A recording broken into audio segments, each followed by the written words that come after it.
Good morning, students. So today we already did acceleration. Actually, I told you about the formula for it, v minus u by t, the condition when acceleration will be positive.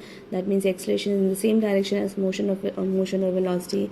If it is 0, then v is equal to u. Initial speed and final speed are equal. So it is a non-accelerated motion. That means uniform motion.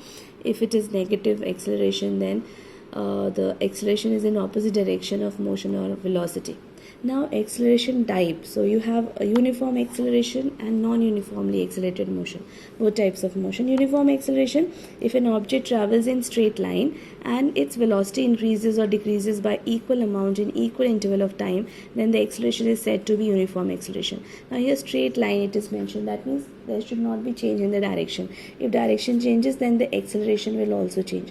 So if object travels in a straight line and its velocity increases or decreases by equal amount in equal interval of time, that means after every 1 minute same amount of change is there. So suppose you had 10 meter per second, after 1 second it becomes 9 meter per second, after another 1 second it becomes 8 meter per second, then 7 meter, then that means equal amount of decrease in equal interval of time. So or it can also be increased. So is said to be acceleration, is said to be uniform acceleration. Example, freely falling motion. If you drop something, suppose I have this pin, if I drop it, it was freely falling. So it was a uniformly accelerated motion. So in a uniformly accelerated motion, if you have to drop velocity time graph, it will be a straight line. Velocity is changing with time linearly.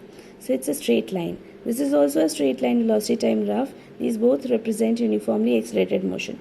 Why? Because with every interval, if I take equal interval, this time slot is equal to this time slot, then the change in velocity will be equal. So that means, see, this change in velocity is equal to this change in velocity. This is how it is.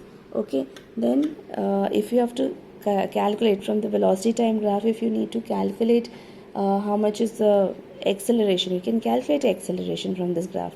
So this is t1, take any 2 point on this. Okay, any 2 point on a straight, if it is a straight line, you can take any 2 points, t1, t2. Corresponding velocity is v1 and v2. So your acceleration will be v2 minus v1 upon t2 minus t1. Change in velocity upon change in time. This is also velocity time graph representing uniformly accelerated motion. The only difference is here initially it was at rest. So object started from rest and started to gain motion. Here object was not already, it was not at rest. Already it had some velocity, and from there it started to attain acceleration, equal change in velocity in equal interval of time. Here one thing I want to mention, here both the graph shows with increase in time the velocity is increasing. This is positive acceleration, but also we can have a negative acceleration. If I draw this graph, velocity and time, velocity can decrease. This is also straight line, it is decreasing uniformly with time. This is an example of negative acceleration. Negative, that means retardation or deacceleration. So this is uniform retardation or uniform deacceleration. Okay, now velocity time graph I hope is clear for uniformly accelerated motion. Now if it is motion along a straight line, okay, so the direction is not changing, so speed, then velocity and speed are equal.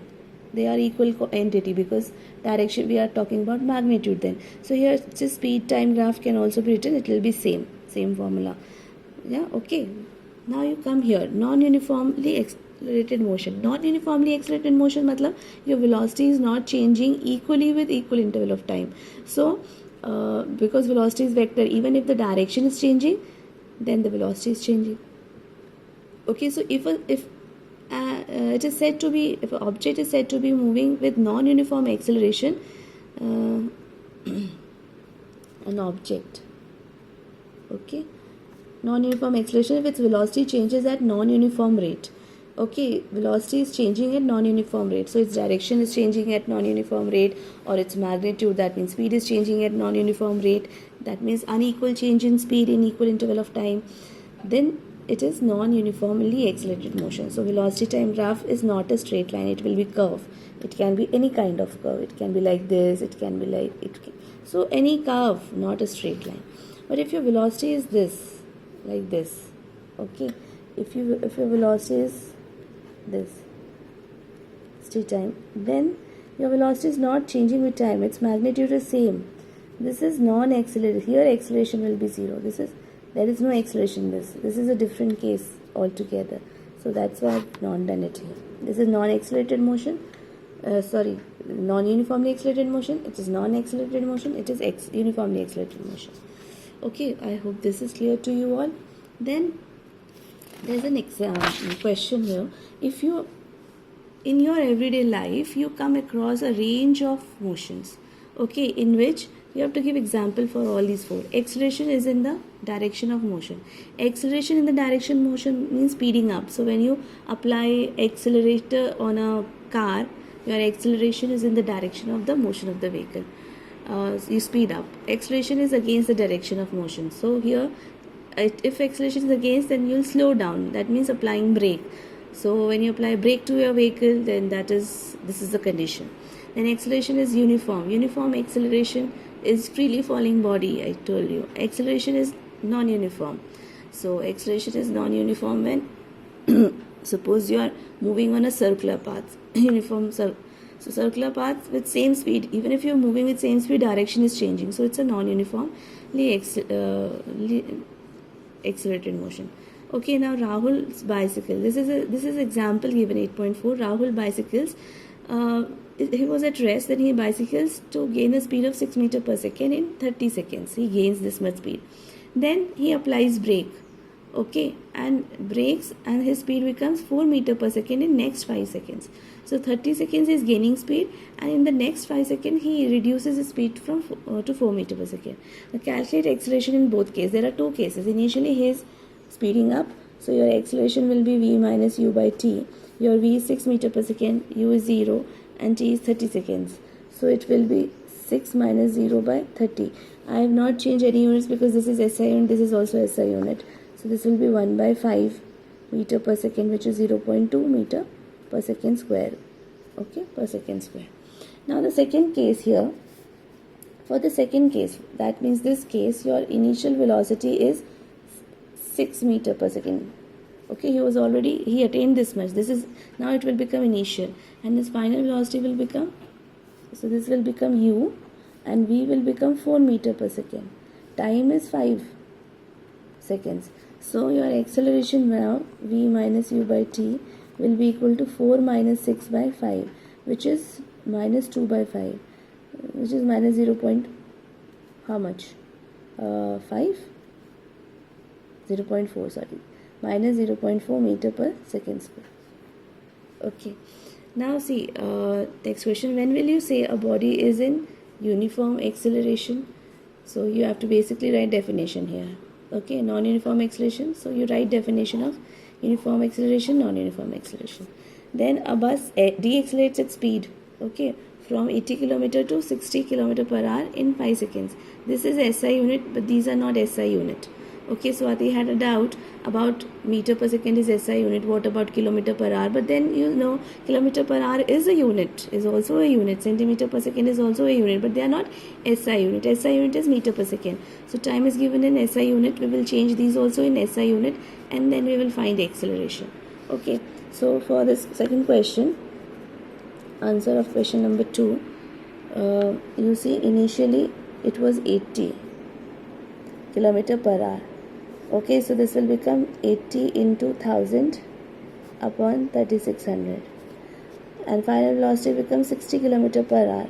So it will be 60 into 1000 upon 3600. This becomes meter per second. This also becomes meter per second, and time is equal to 5 seconds.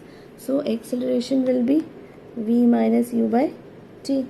So acceleration is equal to v is, you see here, 60 into 1000 upon, you can solve completely and then substitute. I am substituting without, now I will solve. Minus u 80 into 1000 upon 3600. This is v minus u divided by time is 5. Okay, so you see 1000 by 3600 I can take common. This 0 also I can take common. So 1 by 5, this 0 and 0, that means 10, and this 1000 upon 3600 I took common. I'm left with 6 minus 8. Okay, meter per second square. So this becomes, these two zeros are cancelled. Okay, 5 2s are 10, and then this is 2 into 10 is 20, into 6 minus 8 is minus 2 by 36 meter per second square. Now you solve it, you will get negative number, minus 40 by 36 meter per second square. If further solved, this will be minus 4 10 by 4 9s are 36 meter per second square. So you solve further, you'll get 1 point, minus 1 point something. Now the next question, third, is a train starting from a railway station and moving with uniform acceleration attains the speed of 40 km. Starting from railway station. So for answer third, it was at rest initially. Okay, and then it attains the speed of, so final speed of 40 km per hour. So 40 km per hour in how much time? 10 minutes. Okay, find its acceleration. So acceleration, now this is in minutes, this is in kilometer per hour. So you either change this and this, I'll change both of them. So here it will become 40 into 1000 by 3600. So 2 zeros cancel, and then 4 10s are 4 9s are 100 by 9. Then t is equal to 10 into 60. So 600 seconds. Okay, then acceleration will be equal to v minus u by t. So your v is 100 by 9 minus u is, so it 0 upon time is upon 600. So you further solve and you'll get answer in meter per second square. Okay, this was my second, this is the third answer. Now distance, come to distance time graph, all of you. Distance time graph, you see distance time graph, these both are distance time graph for uniform motion. Okay, both these type of line is uniform motion. Okay, the only difference is here object was already at some distance and then it starts moving ahead. Okay, here object was at rest. I mean rest means object was at origin. Okay, origin means suppose you have a scale here, this is your x equal to 0. So in the second graph, object starts from here and attains position. But in the first graph it was already here at x naught. At t equal to 0 it was here, and from here it starts motion. So here this is x naught at t equal to 0, but both represent uniform motion. Okay, then distance time graph, if it is like this, the distance is not changing with time, so object is at rest because distance is not changing. Okay, then distance time graph, if it is not a straight line, it is curved like this, it's a non-uniform motion. Non-uniform motion. Distance time graph for non-uniform motion. Now slope for this graph, distance time graph, slope of the distance time graph is d2 minus d1 by t2 minus t1. Okay, so you take any 2 point on this and corresponding t1 and t2, then these two will be d1 and d2. So the change, this divided by this will be your slope of the distance time graph, which is d2 minus d1 upon t2 minus t1. So slope of distance time graph is actually speed. So we can find speed from the slope, and see more is the slope of the graph, more will be speed. So if you have a graph like this, distance time graph, okay, these two, this is A object, this is B object, slope of A is greater because A is making greater angle with time axis. So slope of A is greater, slope of A is greater, so speed of A will be greater, right? Okay, now from the given distance time graph, find the speed of the object. This question is a homework for you. Okay, so here is a distance time graph. So you have to find acceleration for this part, for this part, for this part and this part. It's a non-uniformly accelerated motion on whole, but if you see only this part, it's a uniformly accelerated motion because straight line. So you take any 2 points, take these 2 points, then you use that formula d2 minus d1 upon d2 minus d1. From here you can find distance, here you can, the time is given. Okay, and this is in minutes and this is in meters, so you will change this minutes into seconds. Then from here to here, what is the acceleration? This is a straight line but parallel to time axis, so there is no change in distance, so object is at rest, so speed will be 0. Then here again there is acceleration, so you take these 2 points and use this formula d2 minus d1 upon d2 minus d1, and then this is the line in this direction. Okay, negative slope, so this is a negative the object negative slope. Okay, you can find again, take 2 points and find the speed. It's slowing down. Okay children, so that's all. Complete this and tell me the answer. Thank you.